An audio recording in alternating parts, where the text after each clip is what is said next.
You are listening to the Apocalyptic Education podcast. I'm your host, Tiffani Marie, and a little later, the good Dr. Kenjus Watson will join me for our interview segment.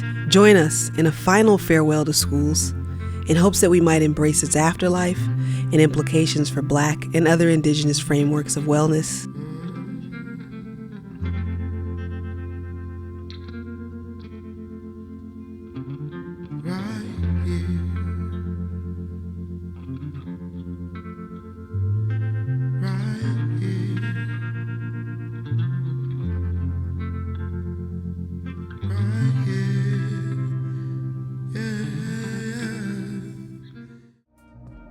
You know what I'm thinking about?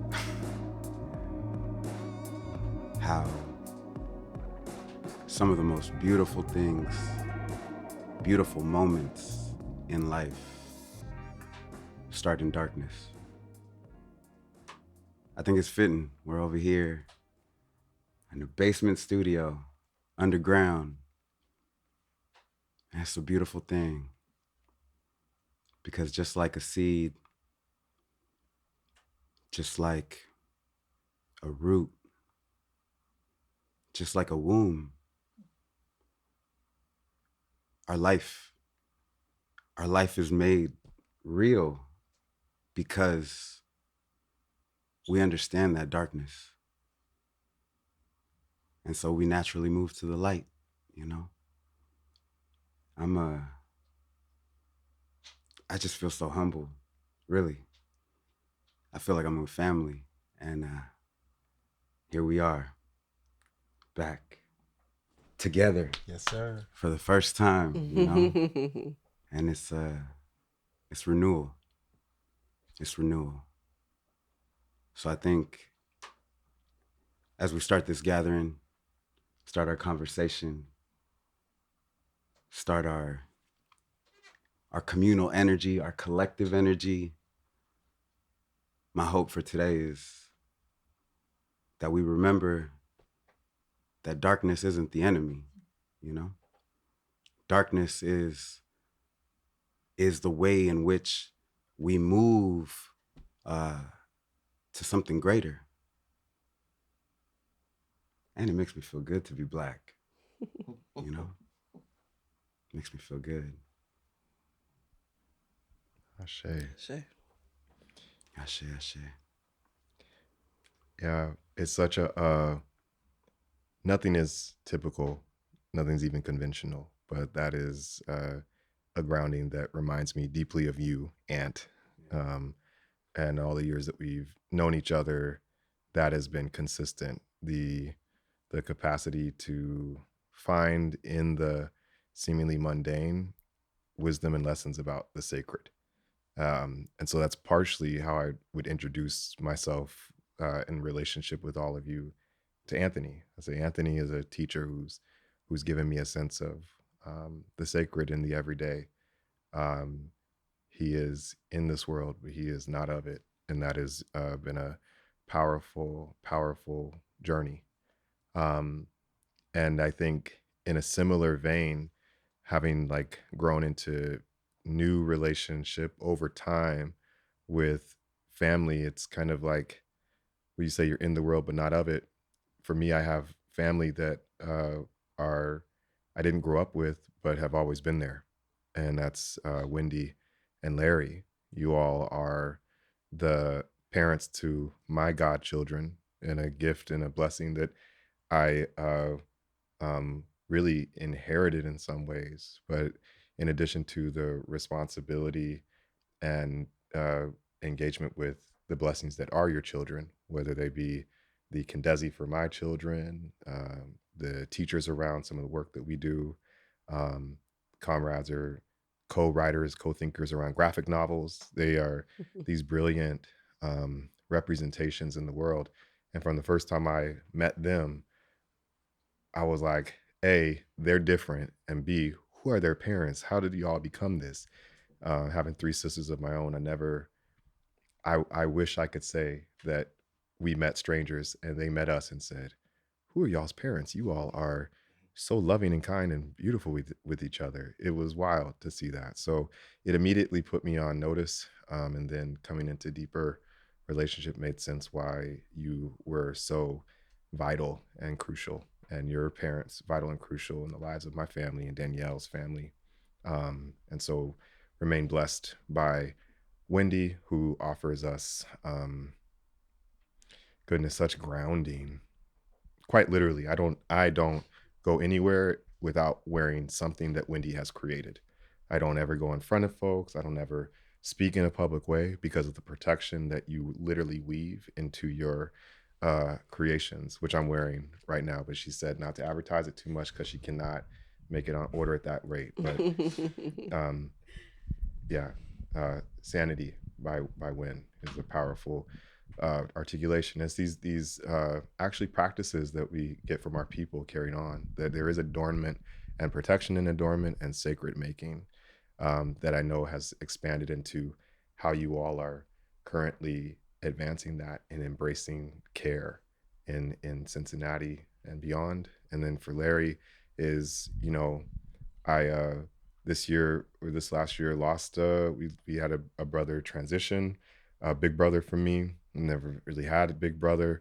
And Larry has been for me the brother that I wish I always had, someone to learn from, to lean into, and to be sort of edified with. So sincere protection that you communicate.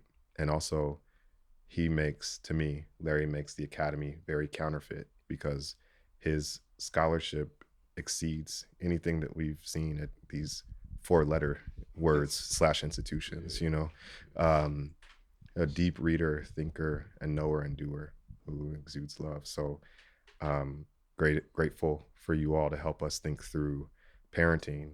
Who better to learn from how to parent through the apocalypse than you three? And then Tiffani and I just, we had a session earlier this season where we had been blessed by another relation of ours, Canada and Cassandra.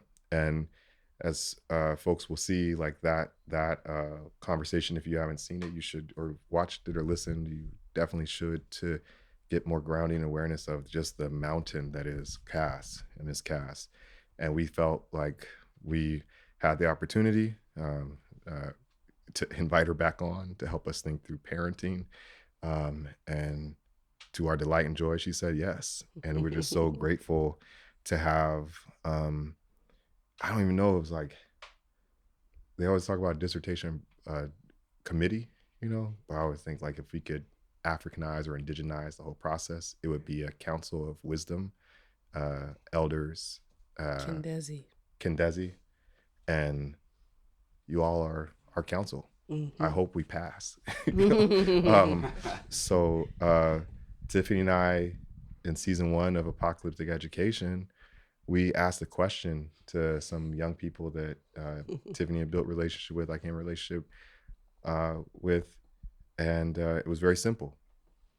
Schools, take them or leave them.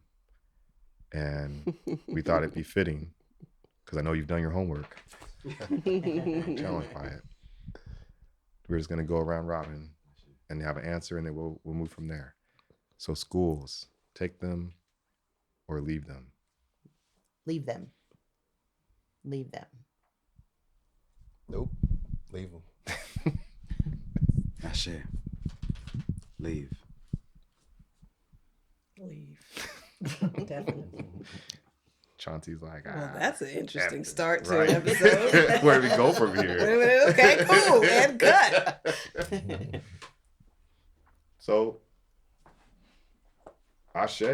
That's different than our pre-interview stuff, some of it. But I'm interested in what we did with the young people. Is okay, tell us a bit about who you are and how you came to that space. And if you want to, tell us about your children. Mm-hmm. No, I just spoke. No, go ahead. Okay. Yeah, please. Hi, I'm Wendy. Please. 3 children, which each of them went to at least 2 to 3 different schools. Our oldest, I think she's 5, 6, 7, something like that, schools. trying to find some type of match, some type of comfort, something where she was not put into a typical box that she never fit in. So we tried to make home the place where you could come and be whatever you wanted, do whatever you wanted, learn how you want. The family was involved in the learning, and I wish we had the forethought to homeschool, thinking back on things now, but we didn't. So we did the best we could with what was there. And I think the three of our kids would have been much more themselves if they had not gone to school. Mm. That's my opinion. Hello. Hi. This is my wonderful wife, Wendy. I agree. Our oldest, by default or by design, is the leader of our children. We are both a product of the schooling system, as most of us are. And we chose what we thought was the best school opportunity and institution for her. And it appeared to be that. And she would come home, and like Wendy said, we would let her be herself. And somewhere around the 6th or 7th grade, a photo of my daughter in school showed up. And she's at the tip of the V in the photo. And the 4 girls on this side and the 4 on this side are all chinning and grinning all the way. And my daughter's head is tilted and down. And we both realized that the space that she was in was not allowing her to be herself all the time. She would come home and blossom, and not being witness to her space at school, we didn't know how much she was shrinking in that space. Mm. And we learned from that going forward with Milan, our second child, and Lawrence, our third. My reason for nope to schools is,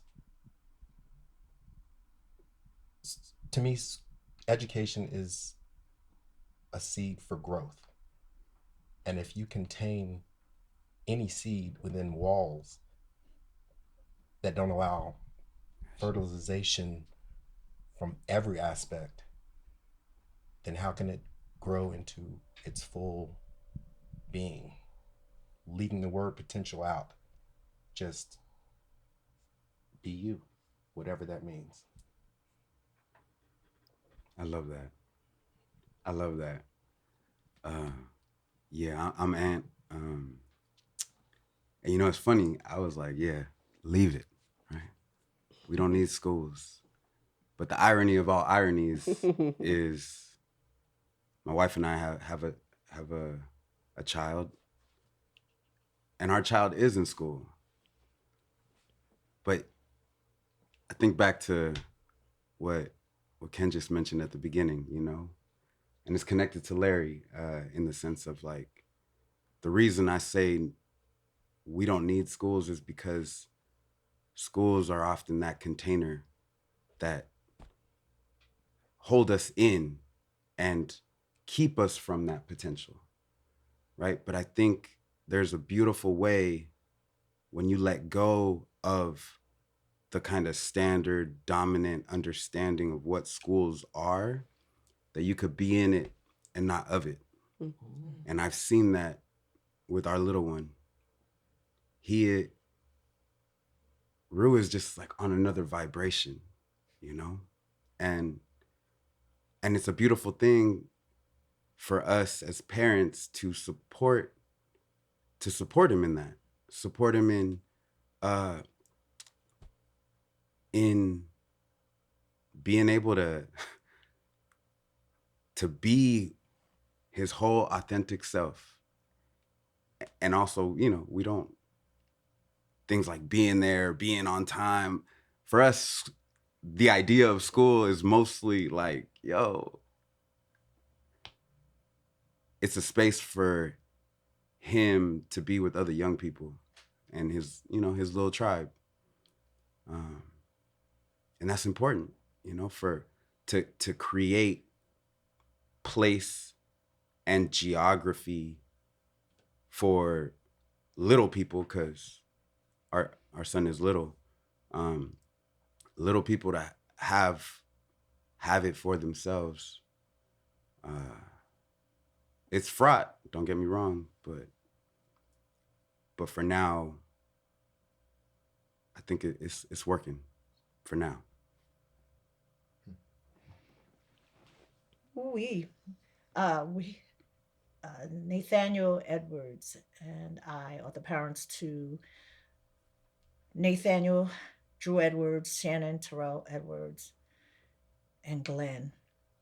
I would say my children's schooling started at home, which is defined as supplementary education. When were they forced to be indoctrinated into the institution of schooling? Was in kindergarten, where in my community you don't have many choices but to send them to school. Mm. So the indoctrination of the enslavement of school started at kindergarten. But if I revisit with where I am today, our schooling started at home and then got interrupted by the institution Yes. of schooling. Would you think it's fair to say your education started at home and got Without a interrupted by doubt. schooling? Yes. Okay. So that's interesting. We have young people who've gone all the way through, I think, through college, or one more working towards finishing college. We have, so it's like 27, 28, 26, 21, 21. or 25, 21. And then 5 will be 5 Soon. And then 24 would have been 20, 33 to 24. 33, 24. Mhm. And then I have a 5-year-old and a 3-year-old, A 2-year-old. 2-year-old. And we have this spectrum.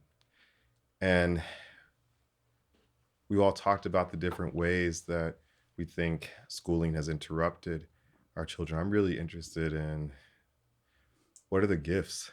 What are the blessings and the ways that your children, you've seen them show up in this world? And what specifically about schooling moved towards interrupting those blessings and gifts?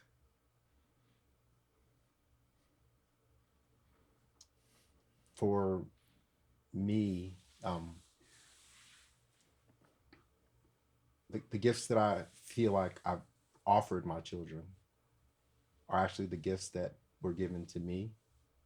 And I've tried to add to those. My father is a very silent man. And what I learned late as a teen is you don't have to listen, just watch. And he's a doer and he does things. And so I've tried to demonstrate, as my wife speaks, I try and demonstrate the actions that have supported our family and the people around us. I do want to say something though. If you asked me to give adjectives or descriptions of my first educator, it would be my mother. And I would find it hard to put the word supplemental in the same space with my mother. And you are right. They call it supplemental education, but it should be primary education from within the home and then out. Yeah. So, but the gifts are just, we winged it initially. We didn't know. We were practicing. She's our oldest. She is our practice child. Practice child, like that. And if we did nothing else, we hope we let them blossom or grow. And we've continued to pour into them. And when we found that we didn't have, or we thought we didn't have enough, we opened doors. And our philosophy from day one is inside out. We work from our 5 and then we move out. But we found that introducing others into our village, Kenjus, Danny, Brittany, and others, that it makes the world work a whole lot more better. Sure. No, go ahead. I was when I heard the question, I'm reminded of two really important things my son has gifted me with. One is love, like that unconditional love, and presence. And I say that honestly because it's a struggle for me to be present. And it's wonderful to see him no other way, right? Like yesterday doesn't matter, tomorrow doesn't matter. It's just about right here, right now. And that's a beautiful thing. Beautiful thing. And in terms of the gifts that I hope my wife and I and really our community, our family, our extended family are giving him is freedom to explore, right? Not freedom in terms of like you can do whatever you want whenever you want, but the type of freedom where you can explore, take risks, be adventurous, and you will be supported in those curiosities, you know? And I think it is a gift that we're giving him because my wife and I, we didn't necessarily have that ability as young people, you know? Because it was, again, back to the ills of schooling, y'all. It's like, do what you're told, when you're told, no questions. There is an answer. If you can't get the answer, then you're wrong. Very dichotomous, like cut and dry, right? It's either this or that. And so I think we're giving him all the shades, all the spectrum. Yeah. As I processed the question, I got sad. Because if I could think of the gifts we gave our children as it applies to education, I would say me and my husband harmed our children by exposing them to the education system. For my Black sons, from the very offset, they entered into space with a fight through my activism of wanting the best from them and not knowing how to navigate, but learning as they went forth. So naturally, giving them the gift of life was a blessing. But that question saddened me because I really exposed them, which is part of my dissertation, right, to the criminal justice system called education. But it's all we knew because my parents, in a sense of education in the academy, were uneducated. Um, so that hit kind of hard. Mm. Yeah. That's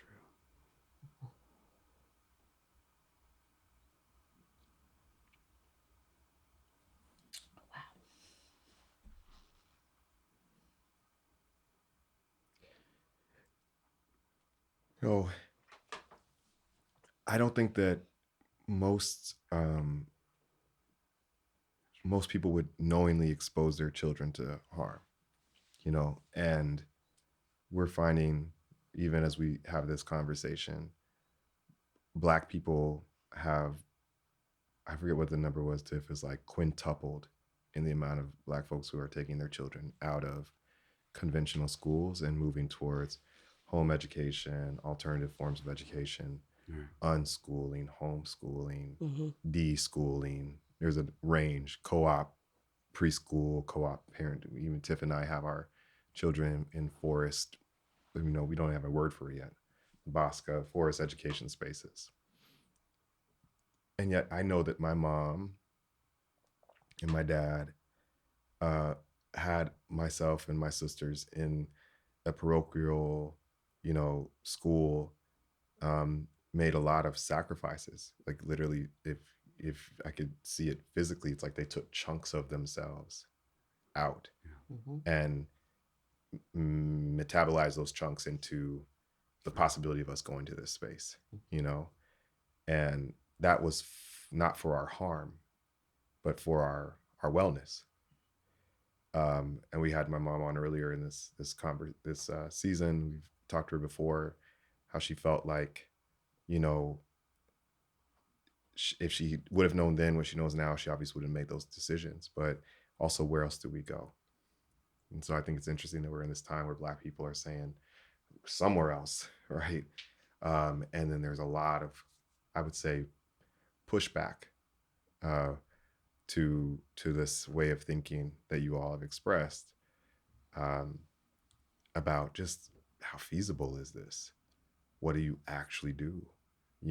Where do our children go if not through this conventional pathway that leads to a college degree or multiple college degrees, a job, which should equate to a home or a house, food, lack of precarity, actually lack of trauma, right? Generational wealth building, how they frame it.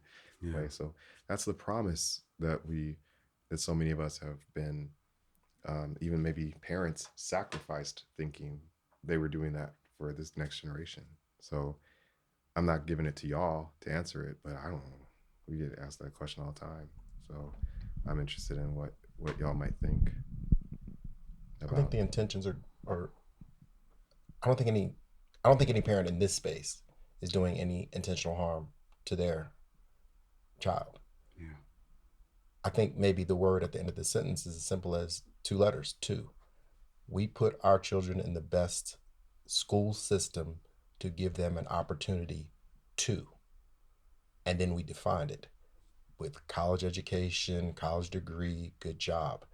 And if we stopped the sentence short and just said opportunity, maybe it wouldn't look like such a direction and such a succinct, you got to get these grades to get into this space to get this thing, when there are other people showing us that we can take what's innate in us, our abilities to create jewelry, our abilities to come into community together and take our resources, sans school, and build something that's not only sustainable, but is, I don't even want to use the word controlled, but is ours. And the thing about wanting to get rid of schools, the tough part is you start at kindergarten, you get to the 10th, 11th, 12th grade, the tracks are laid. What did you spend that amount of time for if you're not going to finish what you started? So while Anthony's in a pretty good position, and Kenjus and Tiff are too, you're young in the game as parents, but what are we going to tell folks that they're knee deep in parochial schools and in debt? And we started this, so how do we turn the corner? What is the alternative? What is the option that we can offer, create, and support? Not just talk about it, but actually get behind it and water it. One of the things that we've talked to our oldest about, and again, she's the Kendesi for Kenjus's kids, is taking what she knows about her experiences and what she knows about little people, and her training people or opening a space Yeah.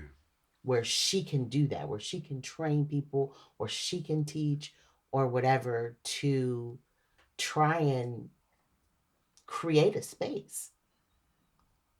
All we can do is support that, but I don't know from there what that looks like, but I'm hoping that she figures something out or we all figure something out by the time we have grandkids, because I don't want them to go to school.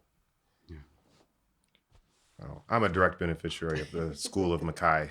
I will say that clearly. She is a wonderful parent, and Kandezi, for those who are unsure, that term is, it's from the Congo tradition. It's funny, we're like, you know, we've been talking about Congo traditions recently. It's Congo tradition of caretaking, and the idea, the model is that someone from the family comes who has children. They rely upon or build partnership with a younger person in that family group or village who helps care for the children, and then when those children grow up, they help care for that person's children or some kind of situation. So it is in practice and it is a model, but the benefits are like enormous. It makes it so Danielle and I, we don't feel like we leave our children to go to work. You know, we feel like we actually our children are with us and our family all the time.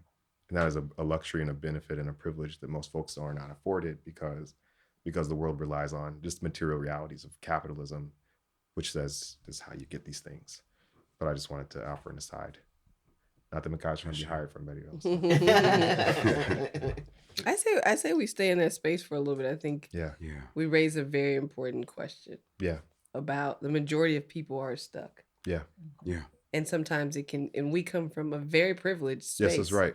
That's right. It's important to name that. And how we get to move, how available I get to be to my child.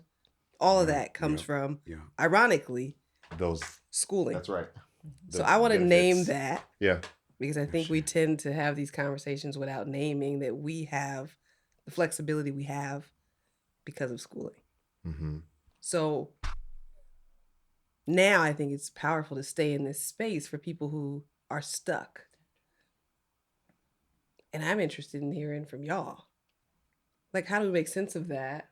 What are first steps in being able to disrupt being trapped?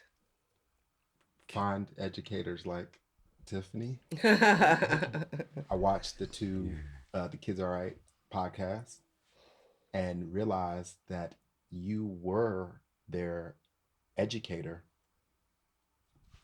years back, and they're out of the system and you're still supporting and educating, which means it can continue without the building, without the structure. Mm-hmm. So how do educators contribute to that without being in school and building are running together without being in a school system? Yeah. You've done it.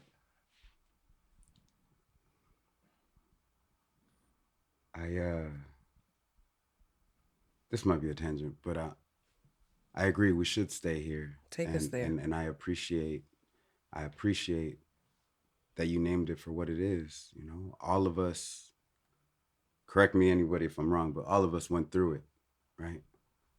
Some of us went through it and like the ultimate got PhDs and everything, right? Terminal degrees. we went all the way, and not until, at least in my case, not until reaching the end, realize we didn't need this. I didn't need it from the jump, right? Like, if anything, yes, I as a person am scarred from my experiences, and that's deep. But I also know that it was me having had to go through those challenges that made me the person that I am, because, when you put someone in a cage, naturally, I think any one of us would want to get free, right? Or want to get out, or experience something else, maybe, unless you think that that's all there is to life. But Like parrots. you're right, akin, yeah. But for me, I think, yeah, it was schooling itself that made me yearn for an education that was separate and apart from, again, the actual Yep. building. Mm-hmm. And so I know we just met, but I really, what you said really, really spoke to me, because I think back on my own trauma with school and the fact that, yeah, like I just shared, Rue, he's in public school, and our idea of success was we live in a neighborhood that's full of Black and brown folks, and we want him to know his community. Again, with all the complications and everything, lack of resources and all, right? It doesn't matter. You are from here, and we want to give you the gift of being of here, right? And the gift is that, yeah, he doesn't go he goes to a shitty school. I'm gonna put it like that. It's terrible in terms of curriculum, but he's surrounded by little people who look and are just like him, right? And my wife and I, we don't want to run from that, like run from our, because the flip side, what I've seen is parents will like bust their kid 40 minutes away to an all white school, right? And give them all this opportunity and even pay tuition and do all those things. And I think that has a different kind of psychic harm. Mhm. So what I'm holding right now, and I really am holding it, is that I think you did what was in your best. And that's all we can do, like come for our children in a way that we think is best. But yeah, I don't know how I'm gonna feel 20, 30 years down the line. But I do know this. I know that what we're trying to do with the privilege that we have is allow him to see a greater reality that could never be encapsulated in the building that he calls a classroom, if that makes sense. But I'm holding it, and yeah, I'm really holding it. Mm-hmm. Ooh-wee. I would say the importance of parents like me, um, who didn't have many other options.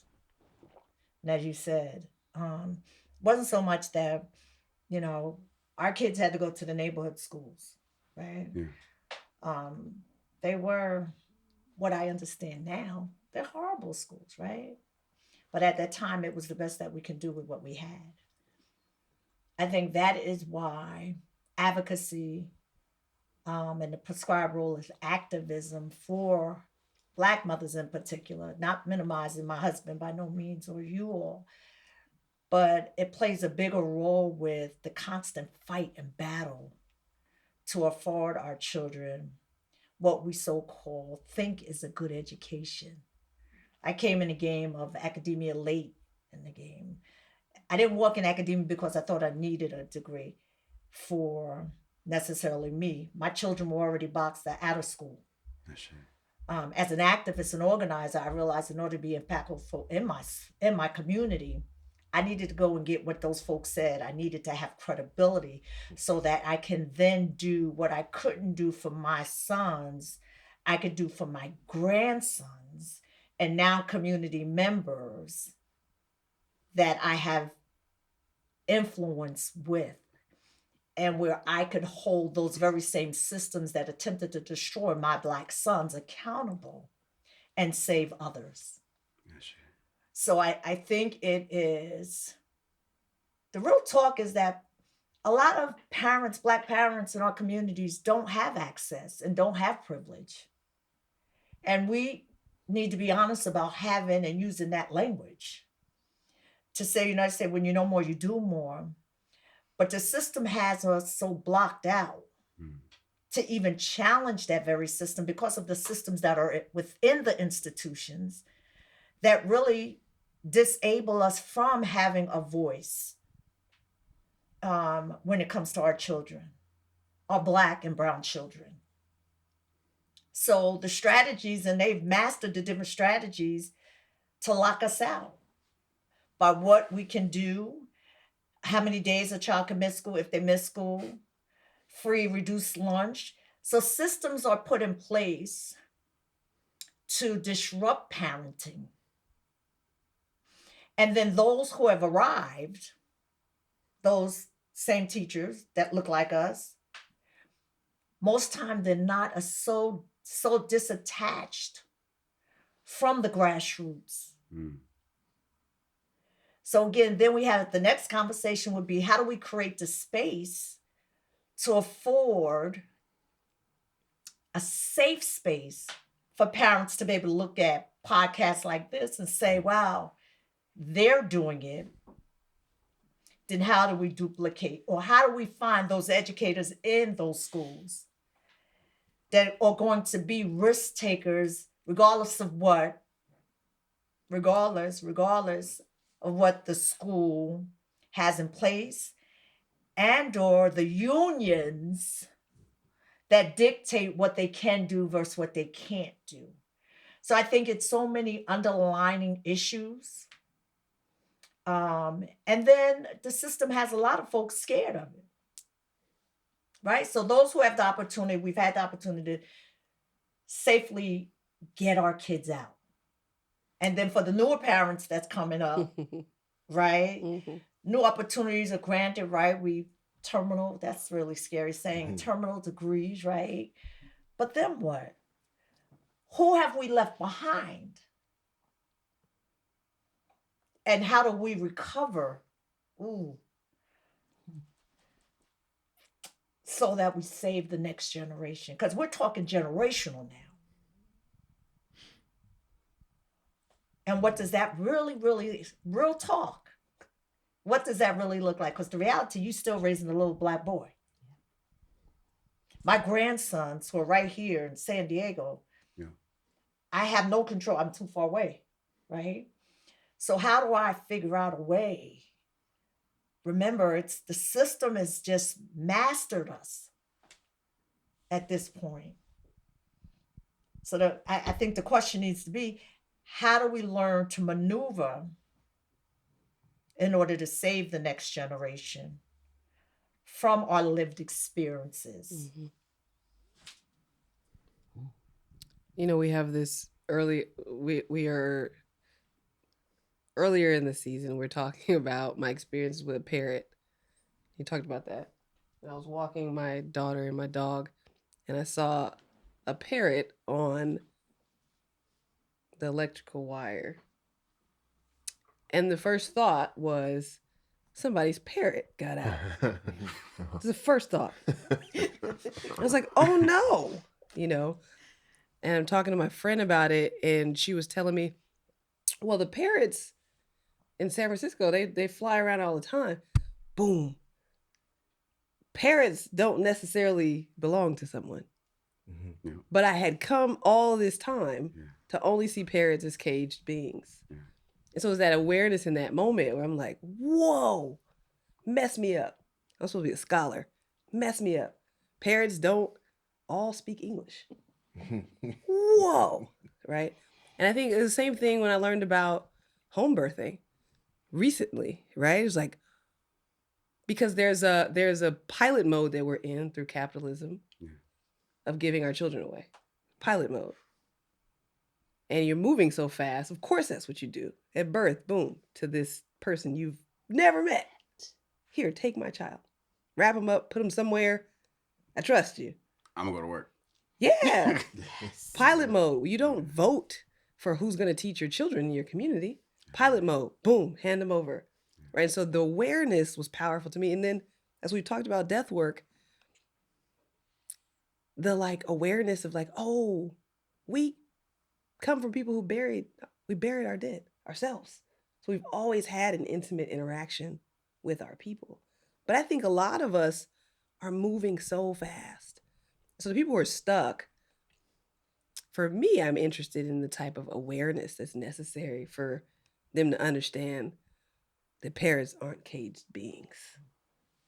For me, I think that's an important step. And I think there's also the like, when people are like, well, who are these people going to be? Who's going to educate these children? I'm like, it's a whole bunch of people who never successfully finished schools. And those are some of the people who very early on were like, no, That's right. that shirt, right? I'm like, wouldn't that be the start in who you go to? Who you start building a relationship with the people who, when they were in it, because we did not have the courage.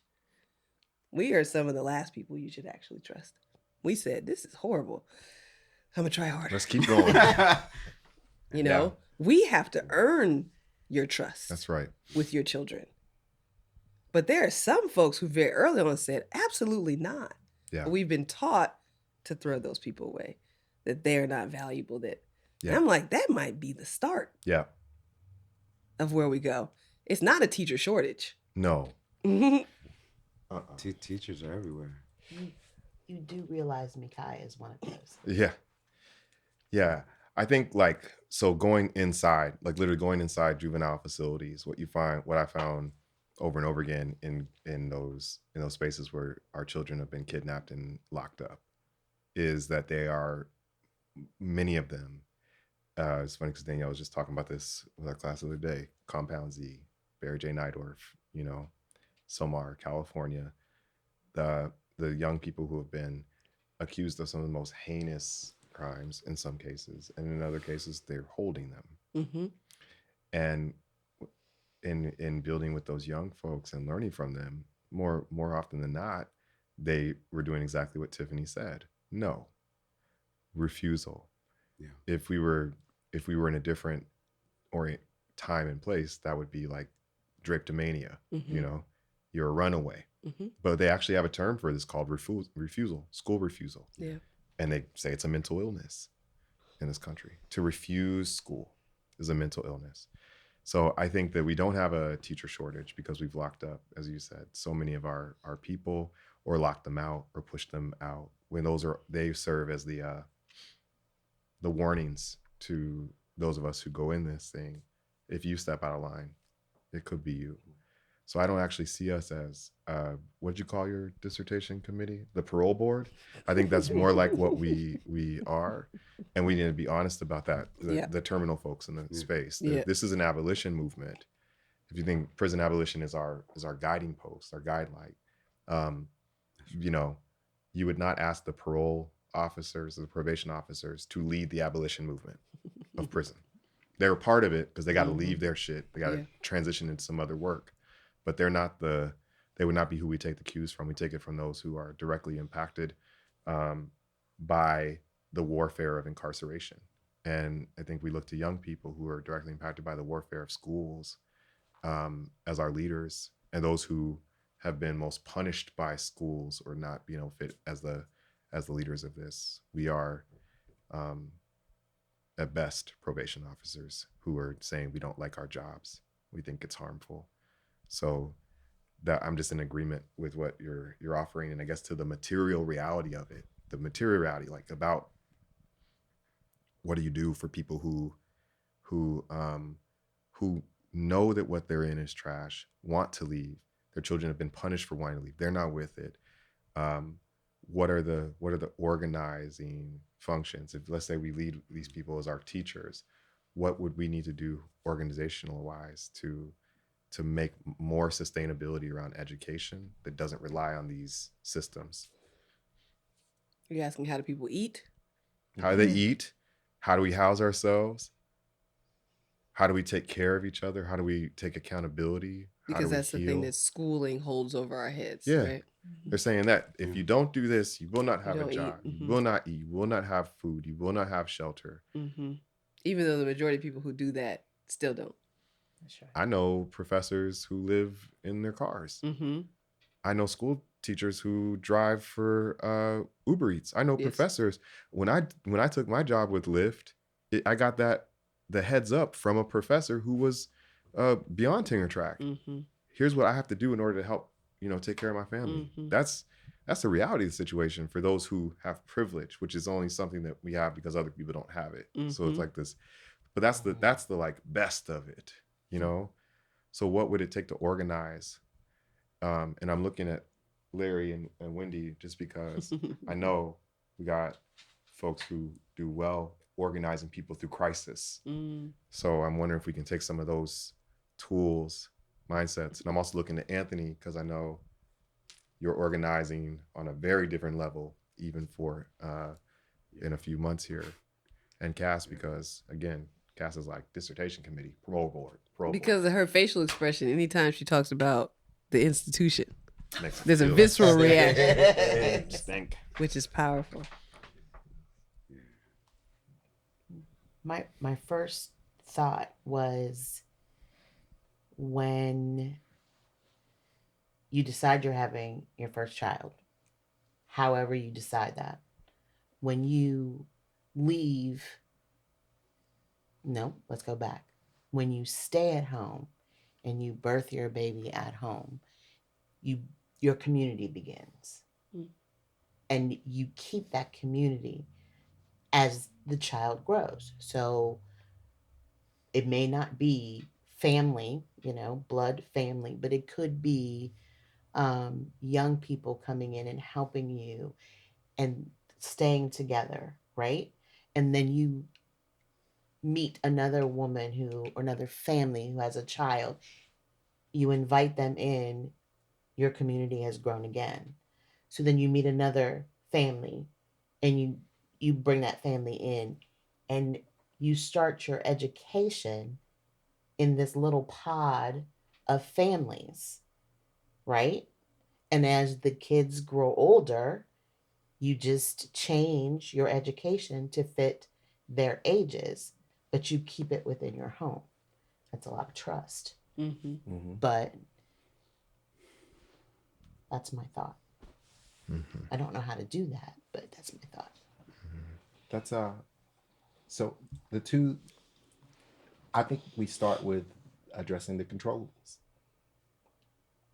We as the potential grandparents can lift the burden of, my grandson got to go to the best school, et cetera, et cetera, et cetera. I felt that pressure from my parent. My father went to this school, played this sport, and did this. I tried to do the same. Lawrence. And then we didn't do that. So start by the controllables, which are, let's work through this. Let's leave this open and not put a bullseye on the board and go, we got to shoot for that.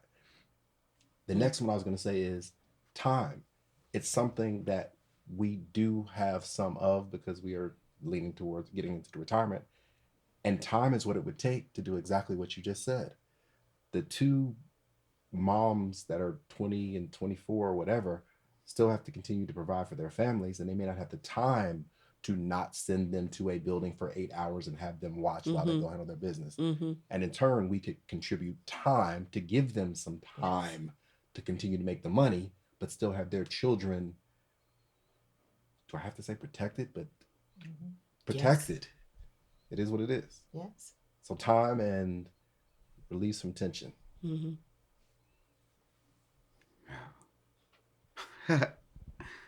This is a real interesting conversation. I have so many points I feel like I want to make, and I'm trying to figure out a way that I can have it make the most sense given what we're talking about. One, yeah, I got a terminal degree, but I also don't feel like a parole officer because I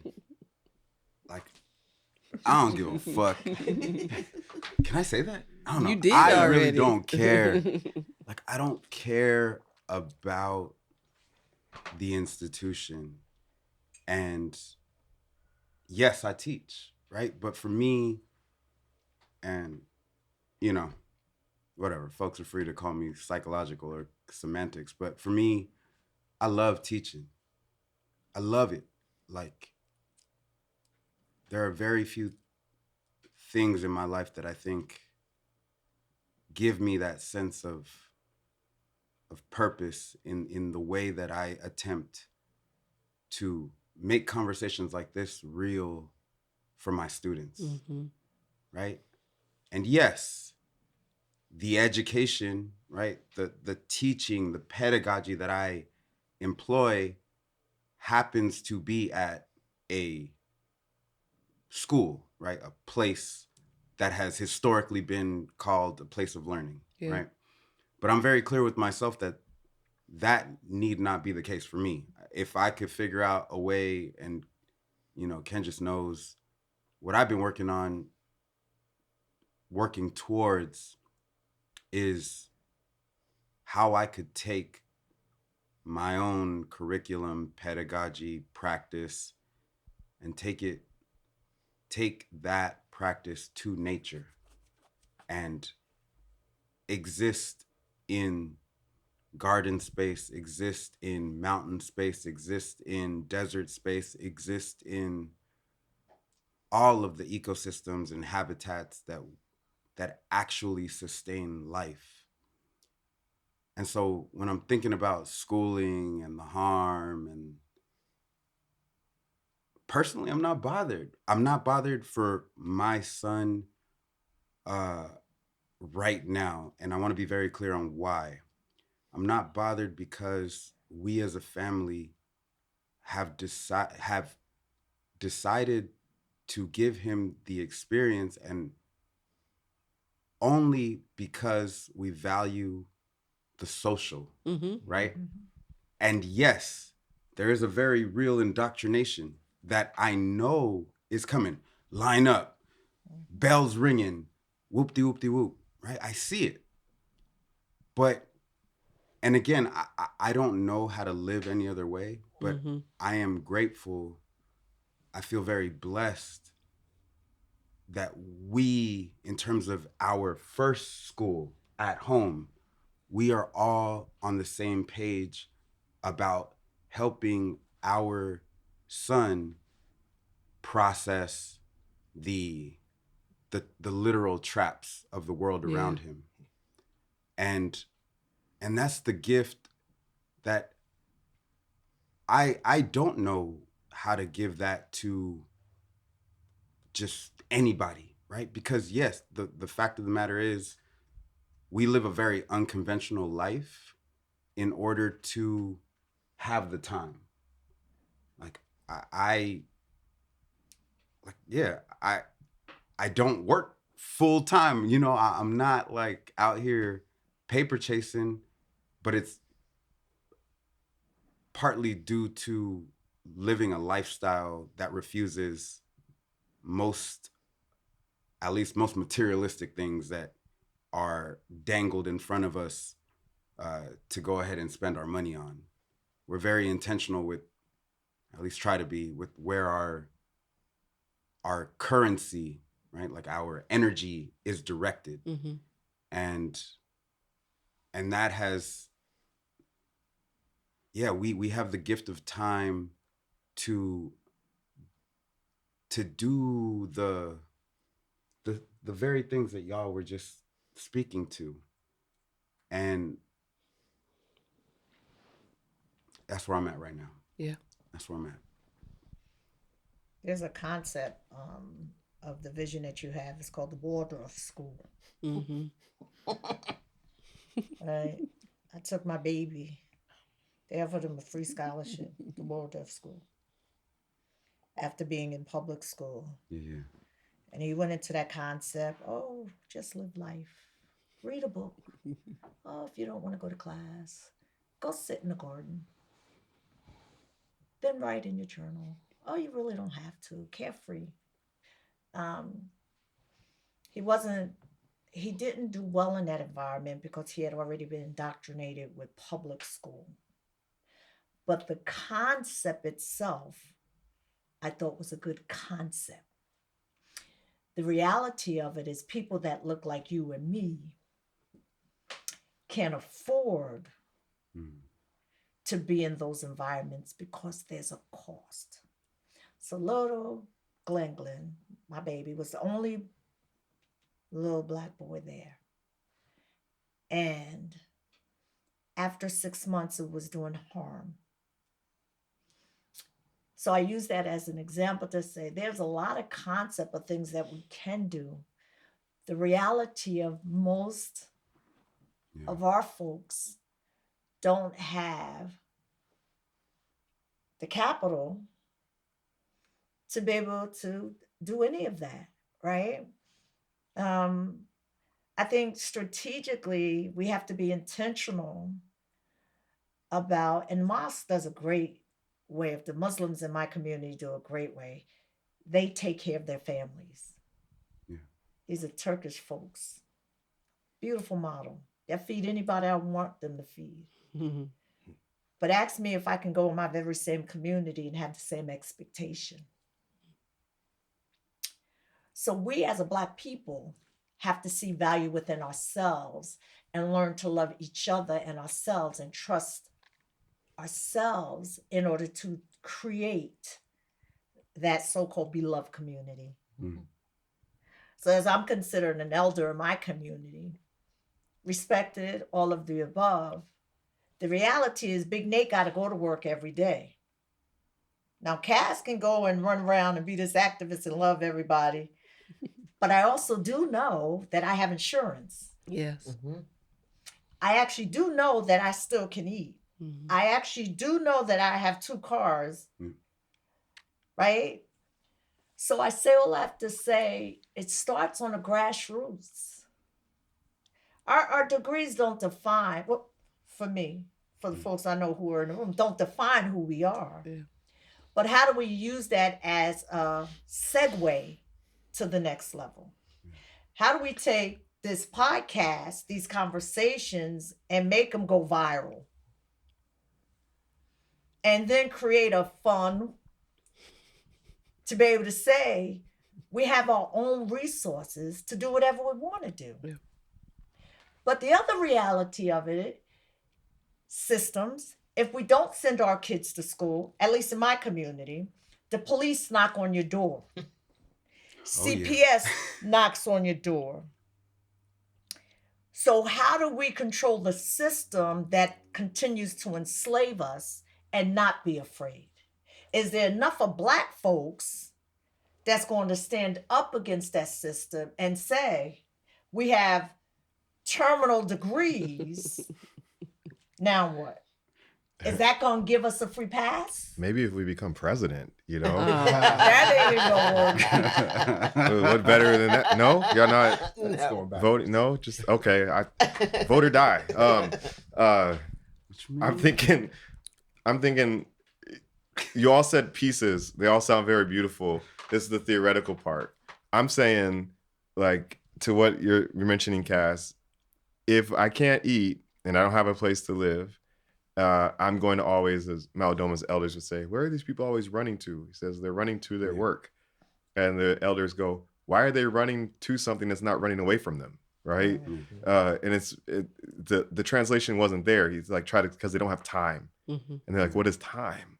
What is that? He had to use French because there wasn't a word for time in the Dagara language. So I'm thinking, like, the fact is that we are up against a thing, right? Energy, spirit, capitalistic, protracted war machine, however we want to call it, anti-Blackness, enslavement, colonization, settler colonialism, global colonization that is at war with our capacities to self-sustain. And part of this idea that we have pieces and we can do these things is actually baked in. That's a part of its way of structuring itself. It needs to give some people enough of the thing so that we don't evoke a large scale revolt, right? It's in layers. You always talk about the belly of the beast. Yeah. We are here. And in this core, we get privileges, benefits. The global South gets to make shoes and computers, right? So I'm wondering about material resources or at our local village, and then you think about organizing against something that would give you those resources and grants, knowing full and well that it's actually not going to do the thing. It's a part of their weaponry to undo the thing. But so I think I just want to weigh in real quick because I feel like I completely agree with you, both of you, and from my perspective, and again, we haven't talked about the work that I do, any of that, but all of that informs what I'm about to say, which is living, waking up every day, taking a breath, moving through our day. That act is not expensive. That act doesn't require us, again, from my vantage point, to sell ourselves in order to survive. But again, a lot of my work deals with why are we living? What are we living for? And so for me, part of my sense of freedom and the freedom that I'm attempting to pass on to my child comes from attempting to or engaging the process of existing in a different way. And that different way is nothing unknown, nothing secret. We know food is expensive, right? We're in hyperinflation. But if you know how to grow your own food, then that's money you're not giving to fill in the blank corporate food outlet, right? Clothing, same thing. If say you don't know how to like sew or knit or whatever, there's a beautiful barter economy, right? Where Say what's a barter economy? A barter economy is where two or more people can connect, really entire communities can connect and exchange goods and services without ever having transacted not a dime, right? It's like, oh, you need a cloth. I have a cloth in exchange for that necklace, right? Like they're exchanges, and they're completely based on us. There's no structure, right? Or I can cut your hair for Right. Okay. Right. And there's so that's another thing. Existing in cooperatives is also a thing, right? Intergenerational living is. What is a cooperative? A cooperative is, we're going basic. Yes, sir. So cooperative living is essentially, right, we decide that we want to build a community, right? Instead of Kenjus and Tiff going out and mortgaging, $1 million, $1.5 million homes individually, yes, right? We decide, all right, there is a place where we want to raise our children.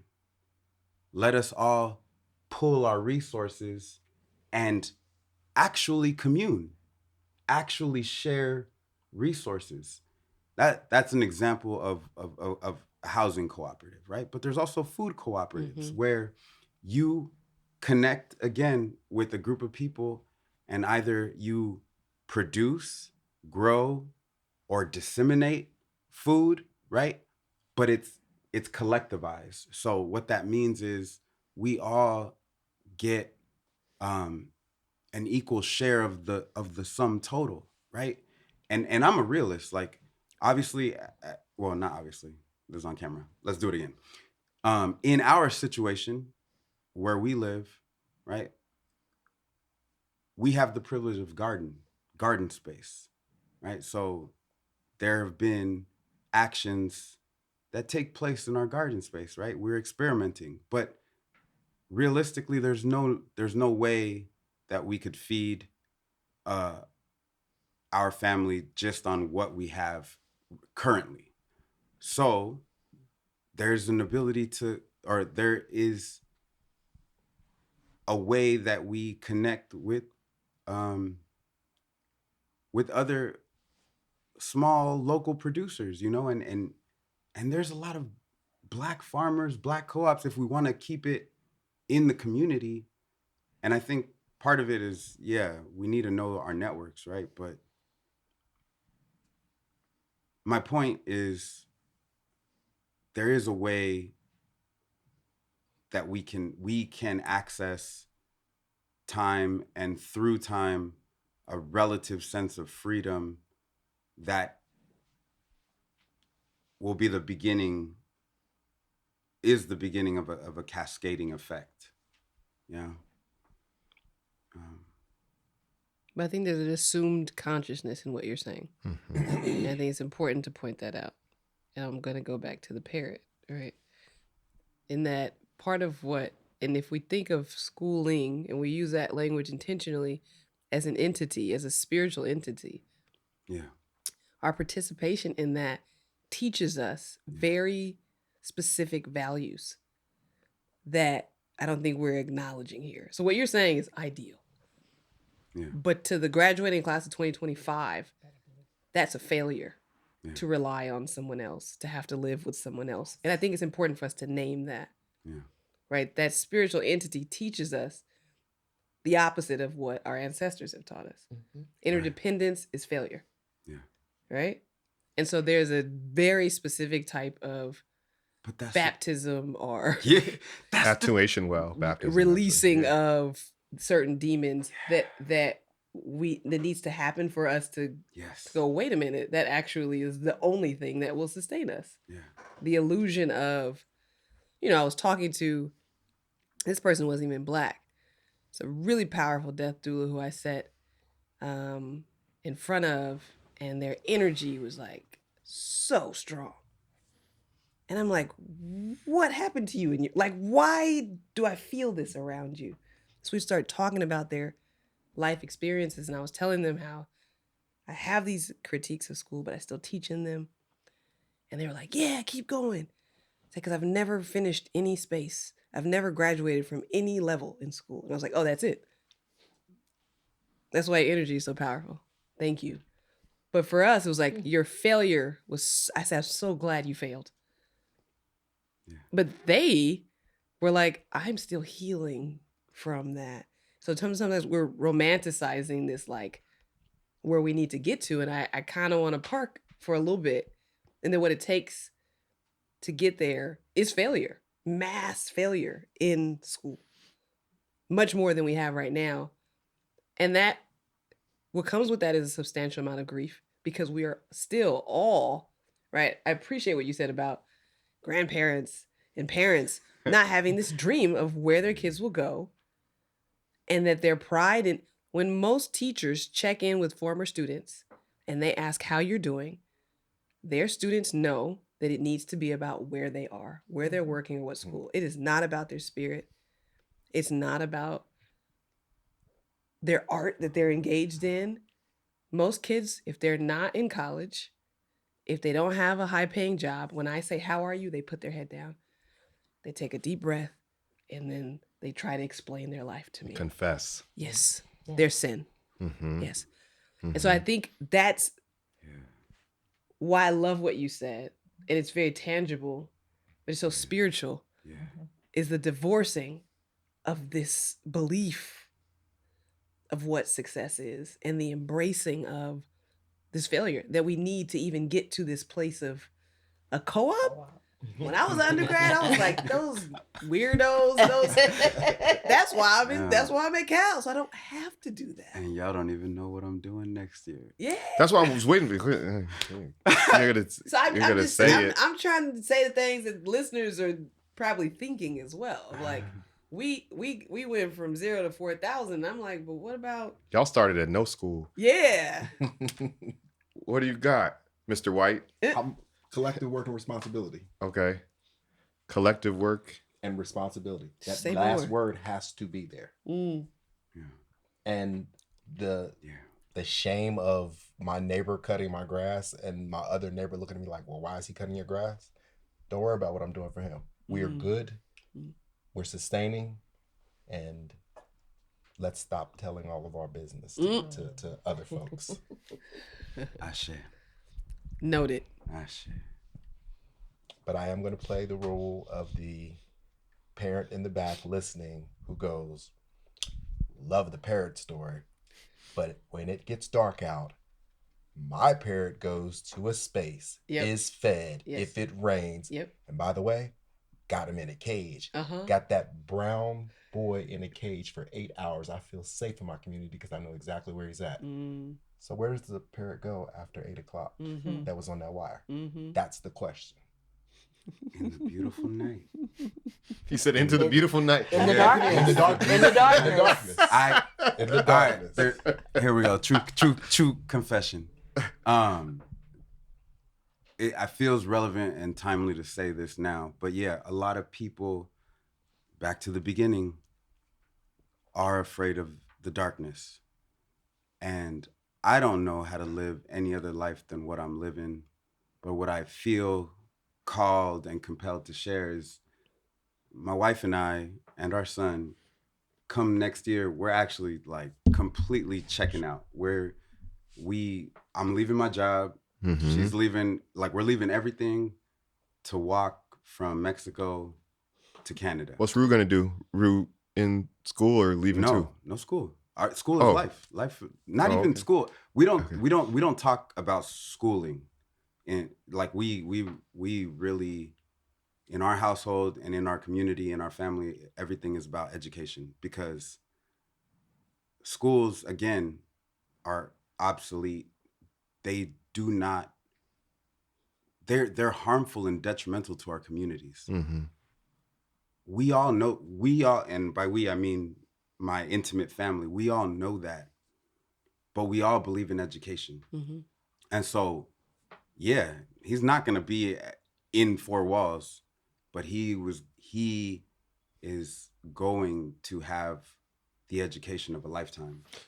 I don't know what that will be, but I know that in our act of living outside and moving through time, not moving through time, well, yeah, moving through time and moving through places and having to exist outside as we are,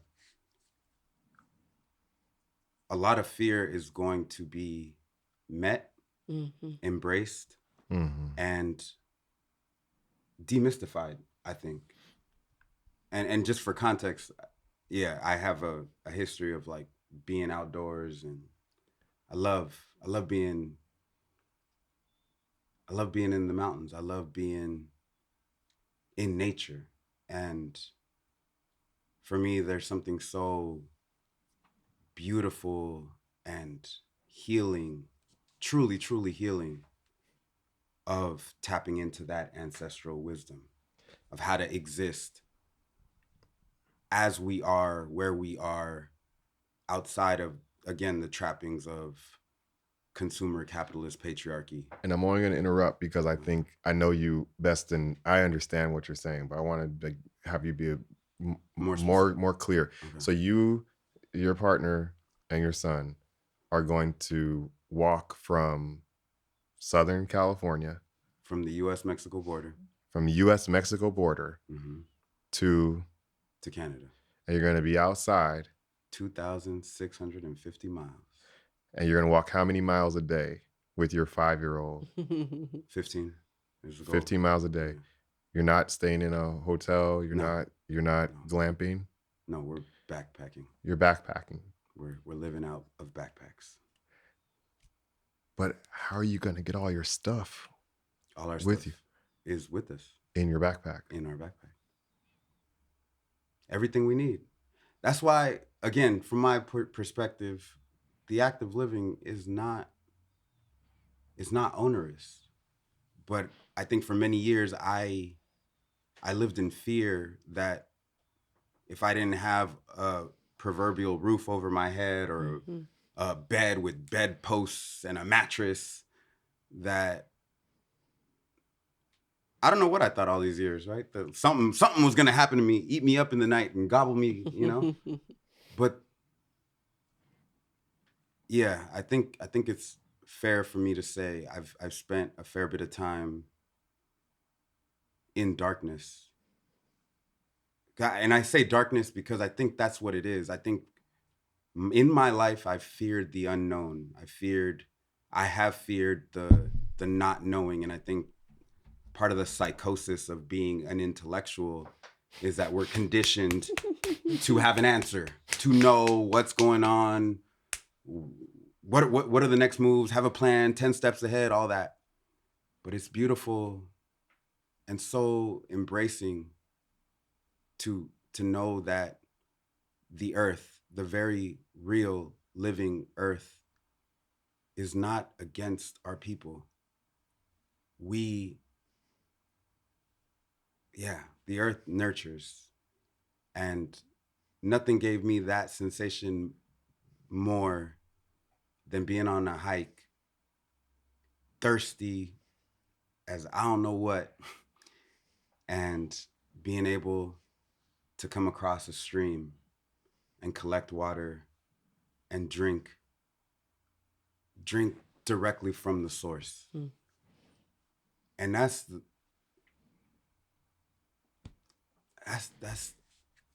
I want that for everybody, you know, like this. I mean, this is nice. I'm honestly starstruck being here with the lights and the microphones and all of that. But for me, this isn't reality, you know. These are inventions, right? Like, it's not necessary, and it's not something that I aspire to. But again,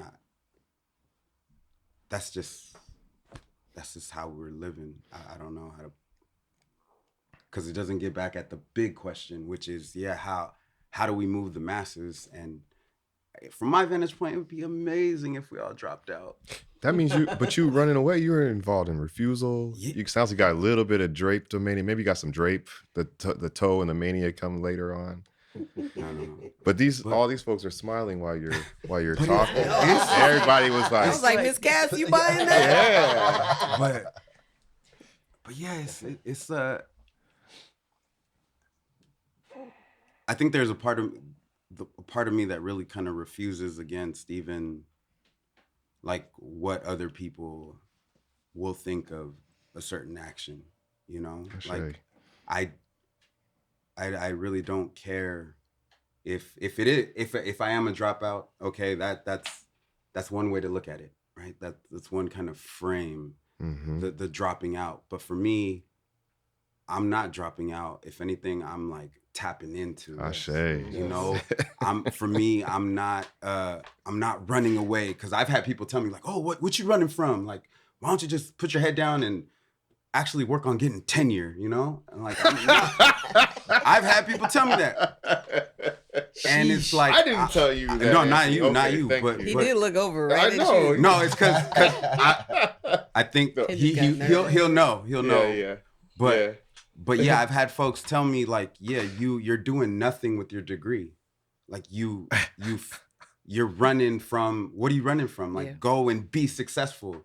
And for me, I'm not running from anything. If anything, I am running, but I'm running towards a condition that is actually affirming of us. And that is inseparable in my mind, in my heart, in everything that my body knows to be true, from a relationship with the living earth, and us as Black people remembering the indigeneity of our existence. Yes. That is, that's everything for me. There's a scripture. I gotta stop you. There's a scripture that says, "Now faith is the substance of things hoped for and evidence of things not seen." And I said this to Kenjus. What do we have? What are we afraid of? Yeah. And if we understand the God in which we say we serve, and we trust in the God that we say we trust, then why are we still here? And it still goes to that next level of saying, if you truly are sold out, the church says, I'm sold out, but who you sold out to? And when you really process everything you said, and I embrace everything that you said, Dr. Jessica Nemhart Gordon is the guru for economic collaborative co-ops. Collective Collective courage. courage. Yeah. Mm. She on speed dial.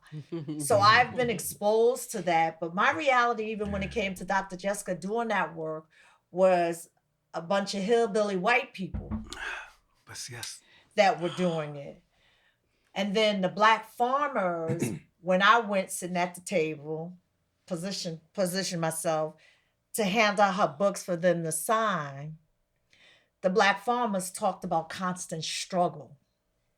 So even in making those choices, I said, well, that sounds good, but I'm looking at people with money. They didn't walk in it barefoot with just a backpack. They started that movement with some money. And again, our people first have to get to a place of being fearless, right? Because if I decided to jump up and I would say, let me go 20, 30 years ago. I've been married 37 years. Okay, 30 years ago and decided to do something like that. My husband and I would both be in jail with our 3 boys because they come and looking for me. So how do we create a safe space to get to a place of making those kind of moves? And then going to, because we've been conditioned, where we're going. Like, what is the final destination? It still does not deal with the immediate issue of us still here, the families that are still here that don't have the drive, the know-how, or the means to even do that. And again, when you've been conditioned by a society that you start off from a what is it? Deficit. That word. How you make moves like that? And again, I think of my grandbabies, right? 10, 8, 4, and 2. All little black boys, right? I wish to God I could say, snatch them, right? And go with my backpacks with you. Let's do it. But again, I'm still going back to saying, but then again, as much as I want to be healed from lupus, right? And not depend on medication, right? What I say about that is Pepsi, and I'm going to use that as an analogy, right? How do I get to a place of eating, being well before I get to, as I transition to get to where you are? Or with you all, where your daughter is modeling what they do in Haiti already. I was in Haiti for 14 days. Them sisters generationally, they're taking care of each other. I seen it in action. But in that instance, I also saw the abuse that occurred from family to family. Sure. And the internal dysfunction. They had no idea who I was. Right? I just was this goodwilling person coming with an organization to do goodwill. But as I start talking to the sisters from one generation to the next to realize the amount of abuse that was bestowed upon them, I said, the model is wonderful. Oh my God. Generations. But then also the internalized racial oppression that we put upon ourselves. So back to the bigger thing is the education of our young people, the notion to be able to take your concept, your vision, and move forward, right? We react when we have no other choice. The pandemic didn't do anything. Everybody went right back to normal. We've already been prepped to do what you're doing. But again, we've been institutionalized, socialized to conform. To behave. To behave. And pacified. That's real. And I know y'all want to, I just as a response, I'm thinking about something I heard Kali Acuna say, who's Cooperation Jackson. He said it's easier for us to act our way into a new way of thinking about things than it is to think our way into action. That's So true. part of it is what I think is so powerful is that Larry knows we've moved how many times when we were the last years, like so many times. You know how beautiful it would have been just for my back if all those moves entailed 4 backpacks. But that requires a shedding and early a death of addiction to what they've put up in place and instead of what we actually need, right? Which is essential. But I know y'all had some reflections. I have to edit that. Shedding is a bad word in America. But go ahead. I need my Jordans. Dang. He needs you to need them too. Yeah. I can't. Rue, I want to be in Canada. Give y'all a couple of days to rest when y'all arrive. Yes.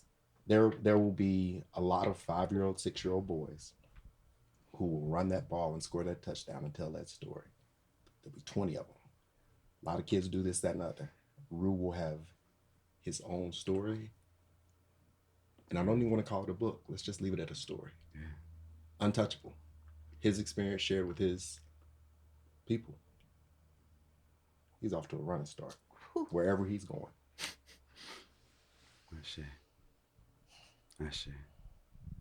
I think we have to be careful too of like, that's a beautiful thing that you're doing. Right. And I think a lot of times when we have these conversations, whether it's about home birthing or home funerals or alternative, it's like everybody's model got to look exactly the same. How do we scale up Anthony's model? Yeah, no. I'm uninterested. Can we scale this up? I'm uninterested. I am interested in Anthony and his family doing that. And because that's my brother and being like, bro, how was it? And what can I glean from that? But I know I'm not doing that with my family this year. Nor is that what I'm called to do right now. Yeah. And I think as long as there's, just like if we think about coming to these lands, being brought here, I should say, people had different responses to the plantation, right? Like everybody didn't walk in the water. Not everybody. Not everybody. No. Everybody wasn't in maroon communities. No. It was some folks who were field Negroes doing their thing. It was folks who went in the house doing their thing. And there was subversive acts in all of those spaces. Yes. So I think it's important to ground in that. Because I think we get caught up and it becomes this really weird wedge between us when our responses to the plantation are not identical. Right? And so, Ashe. Yeah. And I say that, and I say that, and I say to the jewelry making and all of what we doing, and to my cowboy hat that I'm gonna keep. You know what I mean? Oh, okay, I see. It ain't no space for that. I see. That's where we all that beautiful. Mark that. Oh, this is how we do it. Philosophy put on top. So Schooling taught me how to keep do our that. hats. Yeah. Keep our hats. But in all, you know, and that's pure inspiration. That's beautiful. And it's powerful that, you know, 5 years ago, when I was, oh Lord, what year was that? 2018. 18? Lord, when we were finishing up, right? I never would have imagined my child in a forest learning community. I never would have imagined having this conversation on a podcast. I would have never imagined these things, but the seeds were planted in different ways. And it was folks was still having their kids at home when I was typing my dissertation. And still proud of my dissertation, right? I'm still proud of it, actually. Like, folks were still doing their thing in practicing their indigeneity in ways that just were not accessible to me yet. And so I'm saying I share that where everybody is. And I'm so grateful that you get to share that story because it is what it is. It's a beautiful seed for all of us. I share. I just want to contextualize the reason. So the reason that we're taking this step is because above everything, above all, we want, well, it's been a long-held dream of mine. And for Rue, I really want him to know and experience the earth as earth is, and not the world as we've constructed it to be. Mm-hmm. Yeah. And I know no better way than to literally walk the earth, Yes. walk with earth, and move our bodies through entire habitats, ecosystems, every conceivable natural formation, if you will be present, right? Mountains, streams, waterfalls, desert. Yes. And I think, again, back to what I was saying, I don't know what the lessons will be, but the education will be all around. Indeed. Yeah. Yes. And it feels, again, for me, it feels right, but I completely agree. It's not for everybody. And if I'm honest, we don't even know if we're gonna make it. We're gonna try. Yeah. Right. Right. But that, and again, I think so much of what I do in my life at present is about giving ourselves and our communities the permission to try and to work through the fear. Yes. And to believe that some other form of existence is possible, because yes. I know, part of being a nerd, like I know I can point to history to show how what we experience as all the things you mentioned, right? US, racist, white supremacist capitalism, and the structural formations around that, that's temporal. That's only the last 500 years of our existence, when we as a species have been around. That's right. For millennia before. That's right. And so part of what I'm advocating, if I could use that word, is really us, in whatever we love and whatever our spirit feels called to do, that we tap into the ancient wisdoms that our ancestors had in that. Folks have been making jewelry for like beyond centuries, millennia, thousands of years, right?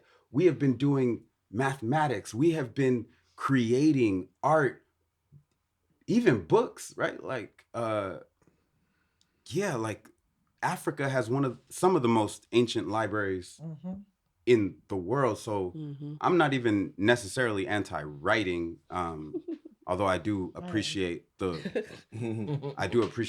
verb, the verbal. But I'm just saying, right? Like there's so many elements, right? Cass says she's anti-writing. Me too. And I've said why, because I think I was just watching this last night that, for some what we call Aboriginal people, and people indigenous to the area that's colonial called Australia, their stories, oldest stories, I was listening to the speaker say it, and it's amazing that although it was only oral, it remains one of the most accurate records of what happened to a landmass. The oldest piece of writing is Gilgamesh. This is me proving to Tiff that I've done a deep dive into white culture since it was a matter of all based on an argument. 4-hour conversation between us. Don't take her. It was Gilgamesh. We all know the story of Gilgamesh, right? No, tell us, Ken. It's the oldest, so-called oldest piece of writing. It's where the West draws this modernity, what we're living in, where they draw they're like the very origin of like all the stories, like comic books. So all the stories about, but also all the stories about what it means to be is like wrapped up in this myth of Gilgamesh.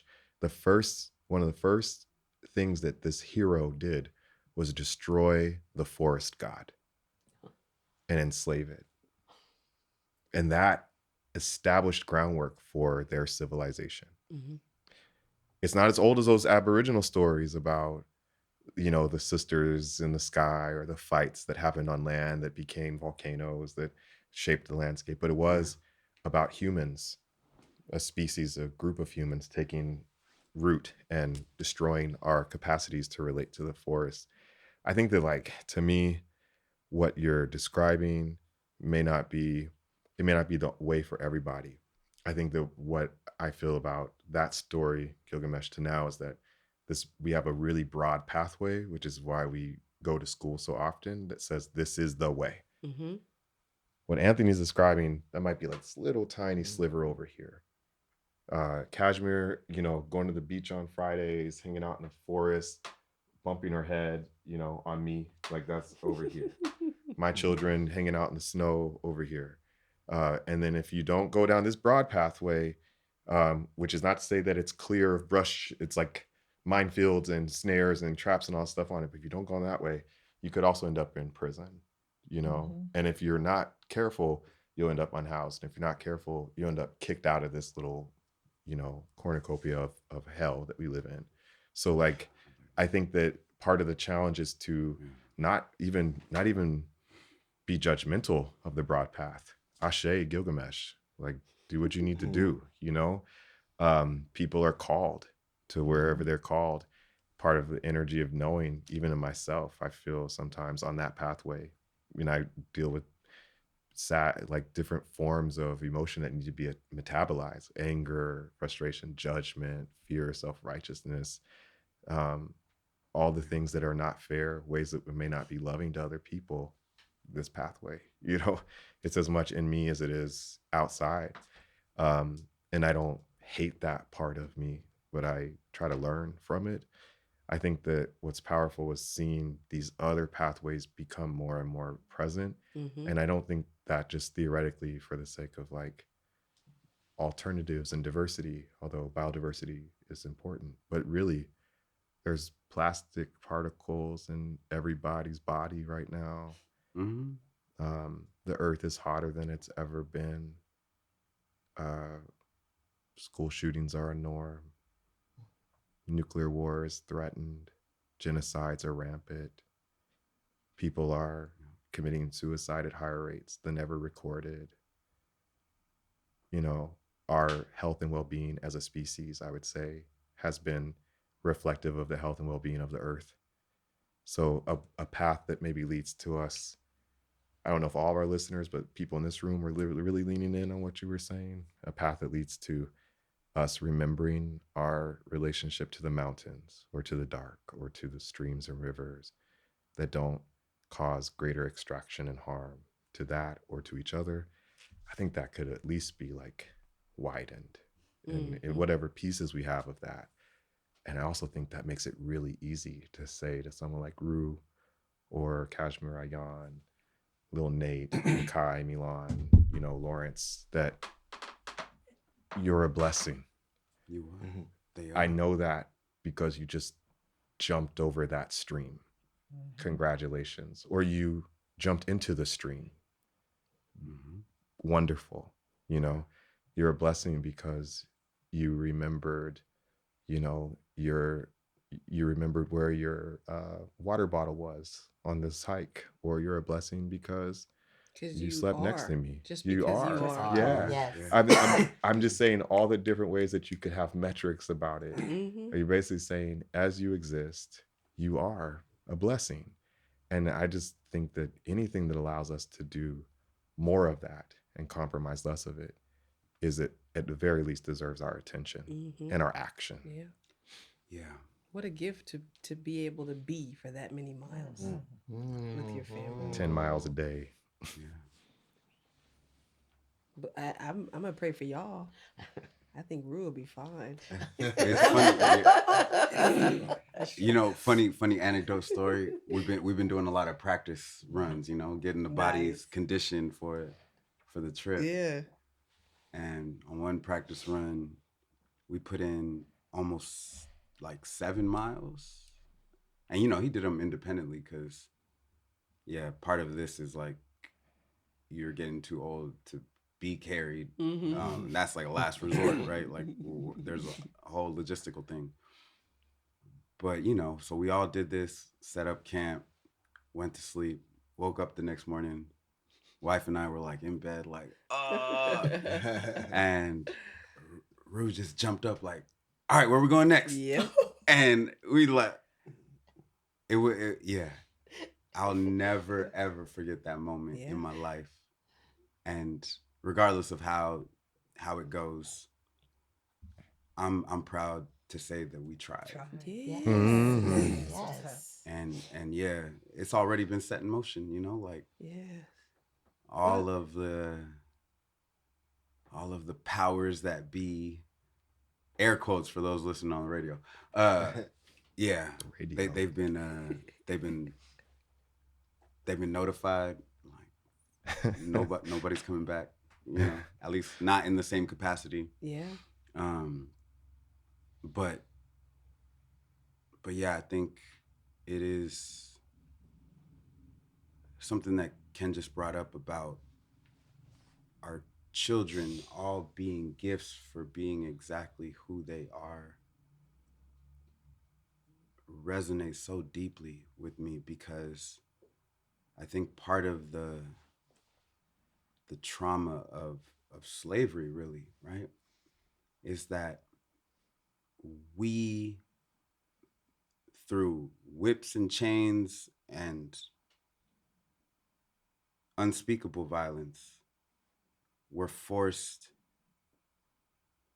to toil, right, and to be in dirt and to dig it up, and to abuse earth, yes, in order to make raw materials for capitalism.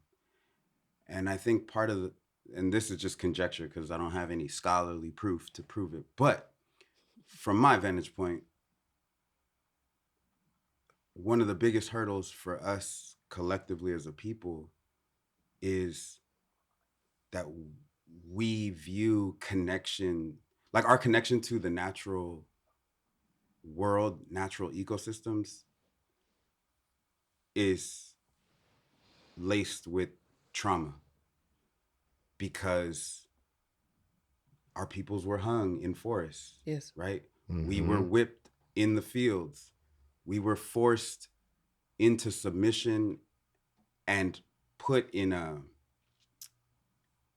this really violent relationship with the planet in a very real way. And so part of, again, who I am as a person, an educator, just someone walking on earth, what I've decided to dedicate my own life to is, through education, attempting to move beyond that trauma, move beyond that fraught idea, because it wasn't our fault and it wasn't Earth's fault. You know, like and I've met people, you know, like I don't, and again, there's layers to this, but like I don't swim in the ocean, right? Like I don't touch the water, or I'm not gonna pick strawberries. That's like what my great grandparents that were slaves did, right? Like there's all these ideas about relationship that are problematic that I'm trying to heal through the way in which I move in life. And yeah, I mean, that's my personal calling, if we want to see it that way. But beyond that, like all I want, or all I think, is like us collectively to have that opportunity to really like find that spark, you know. Yes. What animates you to want to live and do that? You know, like that's it, and the rest will follow. And maybe that's too spiritual, I don't know, because I really don't think, maybe to a detriment, I don't think long term these days, you know. Like I don't know what I really don't know what the future will hold, but I know what today is. yes, And I, since last night, I was like so excited, you know, to be here today. yeah. but that's all I know. Yeah. That's all I know. The presence that your son gifted you. Yes. That I'm still trying to actually, what's the word you use? Metabolize. I'm trying to like digest it, really sit with that, because Yes. it's hard. It really is for me a struggle. I tend to live in the future in my hopes and dreams, and even though I don't know what the future will look like, I know what I, Yeah. and yeah, Rue brings me back to the right now. Yeah. So I'm gonna ask us one more time and maybe a little bit about why schools. Why school? Take them or leave them. Maybe some people have changed their minds. Have you changed your mind? in this conversation? Take them or leave them. Why?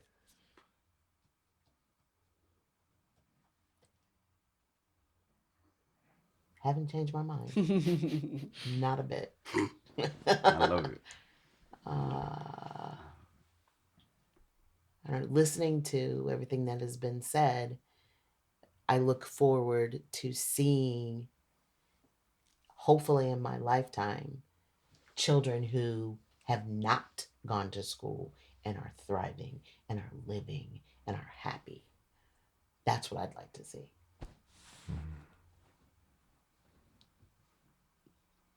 Nothing's changed. I do. I think just in Anthony's conversation, those who were watching or listening were like, "Well, if not this, then what?" Mm. You just there's one right there. How about that? And for you, young man, you keep using that word "try." I want the opportunity to try. You are creating opportunities to do. Try has the connotation of if you don't do it, then you fail. Do. And that finish line of Canada, I challenge you to take a piece of leather, and when you get to the point where it's time to lay it out and turn it long ways. Your finish line is what you make it. That shit. I'm gonna do that.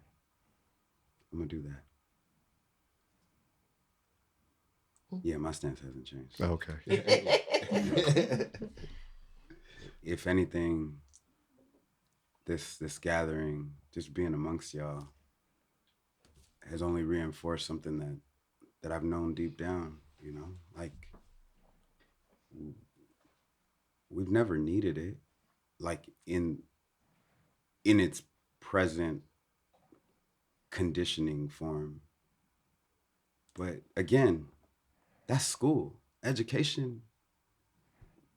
Some of the wisest teachers that I've ever had are elders and non-humans. It's trees. And yeah, and so no, from my vantage point, no artificial container, no artificial construct could ever contain the actual possibility that lies in our young people, that lie in us as adults, right? Like yeah, nothing's changed. Nothing's changed. It just reinforces. I always use that term that I'm not off. I'm not crazy. Right. So, what's next? Kenjus, what's up? You know? Yeah. That's what's up. So thank you. Yeah, grateful for all of y'all. Of course, no school, but education, as Anthony mentioned, and continuing to lean into the slowness that Tiffani is inviting us to. I love what you said, Anthony, that these things that we need are actually not that expensive. I want to wake up and just have a drink of water tomorrow and take a deep breath, maybe greet the sun. Yeah. That would be, 3 minutes or so, but I think we can afford that. My family's in education, in school, have been for a long time. And I was just talking to my sister about this, like someone who's working towards becoming a principal, Me and Tiff talk about life, death, and the in-between. And I think the relationship that I saw in this conversation is very clear around that too, that we have a beginning of birth, we have a transition, laying to rest some things, and the in-between stages that we find ourselves in. And I feel like that's what it's always been, probably what it's always going to be. But I'm looking forward to existing in all those stages with you all in some way, shape, or form. So thank you for your wisdom. Thank you for your courage, for your walk, and, for the constant support and love and autonomy that you all offer us. My answer has changed. I'd be willing to part ways with my hat. So, There are hat backpacks. thank you, Just put a Anthony. strap on it. Yeah, it's okay.